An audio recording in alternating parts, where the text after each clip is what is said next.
Hello everyone, আসসালামু আলাইকুম। আশা করছি আপনারা সকলেই ভালো আছেন, সুস্থ আছেন। তো আবার রহস্যময় পৃথিবীর কৌতূহলে আপনাদেরকে স্বাগতম।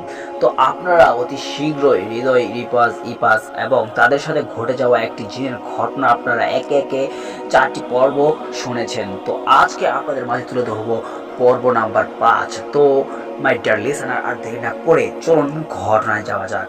রহিম, হৃদয়, ইপাস আর ফরিদ সেই গোপন দরজার সামনে দাঁড়িয়ে একে অপরের মুখের দিকে তাকাচ্ছিল। সবার মনে একই প্রশ্ন, গুহার ভিতরে কি আছে, তবে কেউই কিছু বলতে সাহস করছিল না। হৃদয় ধীরে ধীরে বলল, আমরা কি সত্যিই ভিতরে যাব? যদি কোনো বিপদ থাকে?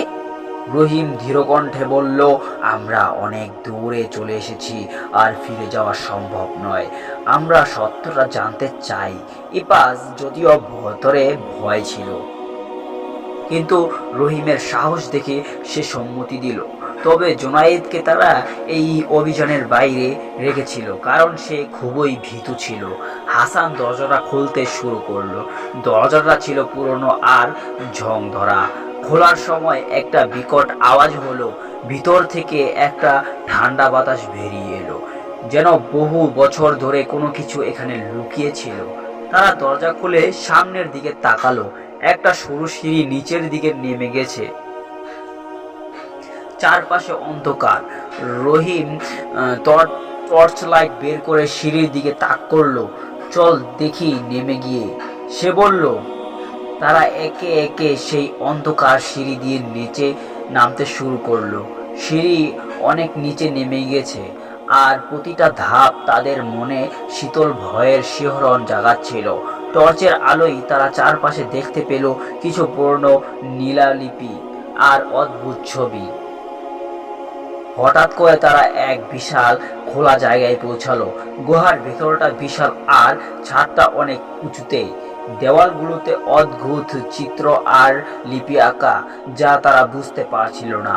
এক কোণায় তারা দেখতে পেল একটা পুরনো মাটির পাত্র, যা থেকে হালকা আলো ঠিকির মতো বেরোচ্ছিল। ইপাস বলল, এটা কি কোনো পুরনো মন্ত্র বা জাদুপত্র? ফরিদ বলল, আমি জানি না, কিন্তু এটা সাধারণ কিছু নয়। রহিম পাত্রটার দিকে এগিয়ে গেল, তার হাত বাড়িয়ে ছুটে যাবে। এমন সময় গুহার ভিতর থেকে এক অদ্ভুত গম্ভীর কণ্ঠ ভেসে এলো, তোমরা এখানে কি করছো? এটা আমার স্থান। সবাই চমকে পিছিয়ে ঘুরে তাকালো। তাদের সামনে হঠাৎ করে একটা ছায়ামূর্তি দাঁড়িয়ে আছে, যেটা ধীরে ধীরে স্পষ্ট হচ্ছে। সেটা যেন কোনো পুরনো যোদ্ধার আত্মা। রহিমের কণ্ঠ কাঁপতে শুরু করলো। তুমি কে? তুমি কি জিন? ছায়ামূর্তিটি বলল, আমি এই জায়গায় রক্ষক। তারা যারা আমার সম্পদ চুরি করতে আসে, তাদের আমি কখনোই ক্ষমা করি না। রহিম আর তার বন্ধুরা আতঙ্কিত হয়ে গেল। তারা বুঝতে পারলো যে তাদের সামনে দাঁড়ানোর শক্তি সাধারণ কিছু নয়। তারা কি এই বিপদ থেকে বাঁচতে পারবে, নাকি সেই প্রাচীন রক্ষকের ক্রোধ তাদের গ্রাস করবে? পরবর্তী পর্ব জানতে পারবো তারা কিভাবে এই রহস্যময় শক্তির মুখোমুখি হবে, আর তাদের পরিণতি কি হবে। তো সেটা জানতে হলে অবশ্যই আমাদের এই চ্যানেলটিকে এখনই সাবস্ক্রাইব করে দিন। আর হ্যাঁ, এই ভিডিওতে অবশ্যই একটি লাইক করে দিন। কেন নয়, আপনার একটি লাইক ও কমেন্ট আমাদেরকে পরবর্তী ভিডিও বানাতে প্রভাবিত করে। তো আর দেরি কিসের, এখনই ভিডিওতে একটি লাইক ও চ্যানেল নতুন হলে সাবস্ক্রাইব করে দিন। আর হ্যাঁ, অবশ্যই এই ভিডিওর পার্ট 6 নাম্বার আসতে আসতে আপনারা অবশ্যই ওয়েটিং করতে থাকুন। তো ততক্ষণ ভালো থাকুন, সুস্থ থাকুন, নিজের খেয়াল রাখুন এবং চারপাশ দেখে শুনে রাখুন। আল্লাহ হাফেজ।